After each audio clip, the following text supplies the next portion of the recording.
നരകശിക്ഷയെക്കുറിച്ച് അള്ളാഹു വിശുദ്ധ ഖുർആനിലൂടെ പ്രവാചകൻ ഹദീസിലൂടെ പറഞ്ഞു തന്ന കാര്യങ്ങളാണ് നമ്മൾ മനസ്സിലാക്കി വരുന്നത്. ആർക്കാണ് ഈ നരകം അള്ളാഹു വിധിക്കുന്നത് എന്ന് വിശുദ്ധ ഖുർആനിലൂടെ വളരെ കൃത്യമായി സൂറത്ത് യൂനുസിലൂടെ അള്ളാഹു പരിചയപ്പെടുത്തുന്നുണ്ട്. ഇന്നല്ലദീന ലാ യർജൂന ലിഖാഅനാ, അതിൽ ആദ്യത്തെ ആളുകൾ എന്ന് പറയുന്നത് നമ്മളെ കണ്ടുമുട്ടണമെന്ന ആഗ്രഹമില്ല. വറദൂ ബിൽ ഹയാത്തി ദുനിയ, ദുനിയാവിലെ ജീവിതം കൊണ്ട് സംതൃപ്തി അടഞ്ഞ ആളുകളാണ്. എൻ്റെ മക്കള് മതി, എൻ്റെ സമ്പത്ത് മതി, എനിക്ക് ദുനിയാവ് മതി. വറദൂ ബിൽ ഹയാത്തി ദുനിയ, ദുനിയാവിലെ ജീവിതത്തെ മാത്രം ഇഷ്ടപ്പെടുന്നവർ. വത്മഅന്നു ബിഹ, അതിൽ സമാധാനം കണ്ടെത്തിയ ആളുകൾ. ആ ആളുകളെ കുറിച്ച് പറയുന്നത് ഉലൈക മഅ്വാഉന്നാർ, അവരുടെ അഭയകേന്ദ്രം എന്ന് പറയുന്നത് നരകമാണ്. നമ്മൾ റബ്ബിനെ കണ്ടുമുട്ടാൻ ആഗ്രഹിക്കണം. ഈ ദുനിയാവ് നശ്വരമാണ്, അനശ്വരമായ പരലോകം കടന്നു വരാനുണ്ട് എന്ന ചിന്ത നമുക്ക് വേണം.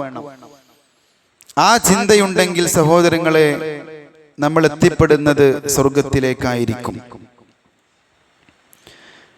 ആ നരകശിക്ഷ ആസ്വദിക്കുന്ന സമയത്ത് അവരെ പറ്റി വല്ലാത്തൊരു വർത്തമാനം പറയുന്നുണ്ട്. എന്താണെന്നറിയോ? യുരീദൂന അൻ യഖ്റുജൂ മിനന്നാർ, അവരിങ്ങനെ ഉദ്ദേശിക്കും ഒന്ന് പുറത്തു വന്നിരുന്നെങ്കിൽ. വമാഹും ബിഖാരിജീന മിൻഹ, പക്ഷെ അതിൽ നിന്ന് പുറത്തു വരാൻ അവരെ കൊണ്ട് സാധ്യമാകുകയില്ല. നോക്കൂ, ഒരു ചെറിയ ശിക്ഷ പോലും നമുക്ക് ആസ്വദിക്കാൻ കഴിയൂല. ഏറ്റവും ചെറിയ ശിക്ഷയെ പരിചയപ്പെടുത്തിയിട്ടില്ലേ? ലഹു നഅലാനി മിനന്നാർ, തീയിന്റെ 2 ചെരുപ്പുകൾ അണിയിപ്പിക്കും. യുഗ്ലി മിൻ ദിമാഗുഹു, ആ ചെരുപ്പ് ധരിച്ചാൽ അതിൻ്റെ ചൂടിൻ്റെ കാഠിന്യം കൊണ്ട് ശരീരത്തിലൂടെ കയറി നമ്മുടെ തലച്ചോറ് വരെ എത്തി തിളച്ചു മറിയുമാറ് ഉള്ള ശിക്ഷയാണ് ഏറ്റവും ചെറിയ ശിക്ഷ എന്ന് പറയുന്നത്. അപ്പൊ മറ്റുള്ള ശിക്ഷകളെ കുറിച്ച് സഹോദരങ്ങളെ നമ്മളൊന്ന് ആലോചിച്ച് നോക്കൂ. അവിടെയും നമ്മൾ മനസ്സിലാക്കേണ്ടത് ഒരിക്കലും ഖാലിദീന ഫിആ, അതിൽ ശാശ്വതരാകാൻ നമ്മൾ കൊണ്ടുപാടില്ല. അവിടെ നേരത്തെ പറഞ്ഞ വൻ പാപങ്ങൾ നമ്മുടെ ജീവിതത്തിൽ വരാതെ തൗഹീദിൽ അധിഷ്ഠിതമായ ജീവിതത്തോടുകൂടി മുന്നോട്ട് പോകുന്ന ആളുകൾക്ക് അവിടെയൊക്കെ രക്ഷപ്പെടാൻ സാധ്യമാകും. ആ ശിർക്ക് നമ്മുടെ ജീവിതത്തിൽ വൻ പാപം വന്നു കഴിഞ്ഞാൽ ഫഖദ് ഹറമല്ലാഹു അലൈഹിൽ ജന്ന, ആ സ്വർഗത്തെ അള്ളാഹു അവന്റെ പേരിൽ ഹറാമാക്കും. വമഅ്വാഉന്നാർ, അവന്റെ വാസസ്ഥലം നരകമായിരിക്കും. നോക്കൂ, ആ നരകം കാണാത്തവരായി ആരുമുണ്ടാവൂല. അവിടെ രക്ഷപ്പെടാൻ സാധ്യമാകുന്ന ആളുകൾ എന്ന് പറയുന്നത് വഇം മിൻകും ഇല്ലാ വാരിദുഹാ കാന അലാ റബ്ബിക ഹത്മൻ മഖ്ദിയ, എല്ലാവരും നരകത്തെ കാണും. സുമ്മ നുനജ്ജിൽ ലദീന തഖൗ, പിന്നെ ഏറ്റവും സൂക്ഷ്മത പാലിച്ച മുത്തഖിയായി നടന്ന എല്ലാവിധ തിന്മകളിൽ നിന്നും മാറി റബ്ബിനെ ഭയപ്പെട്ടുകൊണ്ട് തൻ്റെ സ്വകാര്യ ജീവിതത്തിൽ, പരസ്യ ജീവിതത്തിൽ, കുടുംബ മേഖലയിൽ, ജോലി ചെയ്യുന്ന സ്ഥലത്ത് എല്ലാം റബ്ബിനെ തഖ്വയോടുകൂടി ഭയപ്പെട്ടുകൊണ്ട് നടന്ന മുത്തഖീങ്ങൾക്ക് മാത്രമേ അവിടെ രക്ഷപ്പെടാൻ സാധ്യമാകുകയുള്ളൂ. ഇബാദുർ റഹ്മാൻ, അള്ളാഹുവിൻ്റെ അടിയാന്മാരെ കുറിച്ച് വിശുദ്ധ ഖുർആനിൽ സൂറത്തുൽ ഫുർഖാനിലൂടെ അള്ളാഹു വിശദീകരിക്കുന്ന ഭാഗത്ത് പറയുന്നുണ്ട്, അവരുടെ ഒരു പ്രാർത്ഥനയായിട്ട് വല്ലദീന യഖൂലൂൻ, അവർ പറയുന്ന ആളുകളാണ്, അള്ളാഹുവിന്റെ യഥാർത്ഥ അടിമകൾ ഇങ്ങനെ പറഞ്ഞുകൊണ്ടിരിക്കും, റബ്ബനസ്രിഫ് അന്നാ അദാബ ജഹന്നം, നരകശിക്ഷയിൽ നിന്ന് ഞങ്ങളെ കാത്തുരക്ഷിക്കണം. ഇന്ന അദാബഹാ കാന ഗറാമ, അതിലെ ശിക്ഷ വിട്ടൊഴിയാത്തതാകുന്നു. അള്ളാഹുവിന്റെ യഥാർത്ഥ അടിമകൾ എപ്പോഴും റബ്ബിനോട് നരകശിക്ഷയിൽ നിന്ന് കാത്തുരക്ഷിക്കണേ എന്ന് പറഞ്ഞ് രക്ഷ ചോദിക്കും അത്രേ. അത് അള്ളാഹുവിന്റെ യഥാർത്ഥ അടിയാന്മാരുടെ സവിശേഷതയാണ്. ഒരു പ്രാർത്ഥനയുണ്ടല്ലോ, റബ്ബന ആതിനാ ഫിദ്ദുനിയ ഹസന വഫിൽ ആഖിറതി ഹസന, അള്ളാഹുവേ ദുനിയാവിലും പരലോകത്തും ഞങ്ങൾക്ക് ഹസനത്ത് പ്രദാനം ചെയ്യണേ, നന്മ നൽകണേ. വഖിനാ അദാബന്നാർ, അതിന്റെ അവസാനം പറയുന്നത് നരകശിക്ഷയിൽ നിന്ന് കാത്തിരക്ഷിക്കണം എന്നുള്ളതാണ്. അത്രയും ഭയാനകമായത് കൊണ്ടാണ് നമ്മളെ ഓരോ പ്രാർത്ഥനയിലും അത് ഉൾപ്പെടുത്തുന്നത്. പ്രവാചകൻ സല്ലല്ലാഹു അലൈഹി വസല്ലമ പറഞ്ഞു, മൻ സഅലൽ ജന്നത സലാസ മർറാത്ത്, ഒരാൾ ഒരു ദിവസം സ്വർഗ്ഗത്തെ 3 പ്രാവശ്യം ചോദിച്ചു. എങ്ങനെ പറഞ്ഞാൽ മതി? അല്ലാഹുമ്മ അദ്ഖിൽനി ഇലൽ ജന്ന, അല്ലെങ്കിൽ അല്ലാഹുമ്മ ഇന്നി അസ്അലുക്കൽ ജന്ന.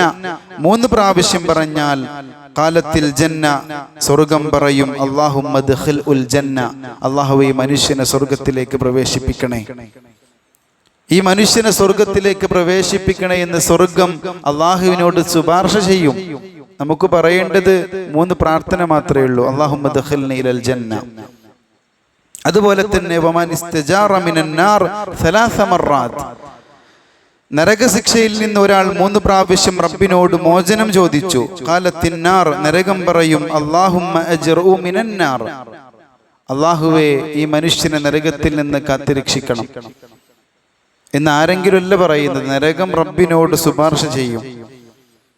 അതുകൊണ്ട് സഹോദരങ്ങളെ, റബ്ബിനെ സൂക്ഷിച്ച് ജീവിക്കാനും തിന്മകളിൽ നിന്ന് മാറി നിന്ന് ജീവിക്കാനും നമ്മളെ കൊണ്ട് സാധ്യമായെങ്കിൽ ഇൻഷാ അല്ലാഹ് നമുക്ക് പരലോക മോക്ഷം കൈവരിക്കാൻ സാധ്യമാകും. നമ്മൾ മാത്രമല്ല, നേരത്തെ പറഞ്ഞ പോലെ ഖു അൻഫുസകും വ അഹ്ലീകും നാറ, നിങ്ങളെയും നിങ്ങളുടെ കുടുംബത്തെയും നിങ്ങൾ നരകത്തിൽ നിന്ന് കാത്തുരക്ഷിക്കണം എന്ന് പറയാൻ കാരണം എന്താണെന്നറിയോ? നമ്മൾ മാത്രമല്ല സ്വർഗത്തിലേക്ക് പോകേണ്ടത്, നമ്മൾ മാത്രമല്ല നരകത്തിൽ നിന്ന് രക്ഷപ്പെടേണ്ടത്. നമ്മുടെ മക്കൾ, നമ്മുടെ ഭാര്യമാർ, നമ്മുടെ ഭർത്താക്കന്മാർ, നമ്മുടെ കുടുംബക്കാർ എല്ലാവരും ആ നരകത്തിൽ നിന്ന് രക്ഷപ്പെട്ട് സ്വർഗത്തിലേക്ക് പ്രവേശിക്കണം. അതുകൊണ്ടാണ് വിശുദ്ധ ഖുർആനിന്റെ ഓർഡർ ഖു അൻഫുസകും വ അഹ്ലീകും നാറ, നിങ്ങൾ മാത്രമല്ല നിങ്ങളുടെ കുടുംബത്തെയും നിങ്ങൾ രക്ഷിക്കണം. വഖൂദുഹൻ നാസു കൽ ഹിജാറ, അവിടെ ഇന്ധനമായി തീരുന്നത് മനുഷ്യരും കല്ലുകളുമാണ്. അതുകൊണ്ട് ഈ നരകത്തിന്റെ ഭയാനകത ഓർത്തുകൊണ്ടെങ്കിലും നമ്മൾ തിന്മകളിൽ നിന്ന് മാറി നിന്ന് നന്മകളിൽ മുന്നേറുക. റഹ്മാനായ റബ്ബ് അനുഗ്രഹിക്കുമാറാകട്ടെ. എല്ലാവിധ ശിക്ഷകളിൽ നിന്നും അല്ലാഹു നമ്മയും നമ്മുടെ കുടുംബത്തെയും കാത്തുരക്ഷിക്കുമാറാകട്ടെ. തഖ്വയിൽ അധിഷ്ഠിതമായ, തൗഹീദിൽ അധിഷ്ഠിതമായ ജീവിതം നയിക്കാനുള്ള തൗഫീഖ് അല്ലാഹു നമുക്ക് പ്രദാനം ചെയ്യട്ടെ. മരണസമയത്ത് കലിമത്തു തൗഹീദ് ലാ ഇലാഹ ഇല്ലല്ലാഹ് ഉച്ചരിച്ച് മരണപ്പെടുന്ന യഥാർത്ഥ മുവഹിദീങ്ങളിൽ, മുഅ്മിനീങ്ങളിൽ, സ്വാലിഹീങ്ങളിൽ, മുഖ്ലിസീങ്ങളിൽ അല്ലാഹു നമ്മെ എല്ലാവരെയും ഉൾപ്പെടുത്തി അനുഗ്രഹിക്കുമാറാകട്ടെ. നാം അറിയാതെ വന്നുപോയ തെറ്റുകുറ്റങ്ങൾ അല്ലാഹു നമുക്ക് വിട്ടുപുറത്ത് മാപ്പാക്കി തരുമാറാകട്ടെ. നാം ചെയ്യുന്ന എല്ലാവിധ ഇബാദത്തുകളും അല്ലാഹു നമ്മിൽ നിന്ന് ഖബൂൽ ചെയ്യുമാറാകട്ടെ. നമ്മുടെ കൂട്ടത്തിൽ രോഗികളുണ്ട്, അല്ലാഹു അവർക്ക് പരിപൂർണ ശമനം നൽകുമാറാകട്ടെ. കടം കൊണ്ട് പ്രയാസപ്പെടുന്നവർക്ക് അല്ലാഹു കടം ദൂരീകരിച്ചു കൊടുക്കുമാറാകട്ടെ. മരണപ്പെട്ടു പോയവർക്ക് അല്ലാഹു റഹ്മത്തും മഗ്ഫിറത്തും പ്രദാനം ചെയ്യുമാറാകട്ടെ. അല്ലാഹു മഗ്ഫിർ ലിൽ മുഅ്മിനീന വൽ മുഅ്മിനാത്ത് വൽ മുസ്ലിമീന വൽ മുസ്ലിമാത്ത് വൽ അഹ്യാഹി മിൻഹും വൽ അംവാത്ത് إنك مجيب الدعوات ويا قاضي الحاجات. اللهم أعز الإسلام والمسلمين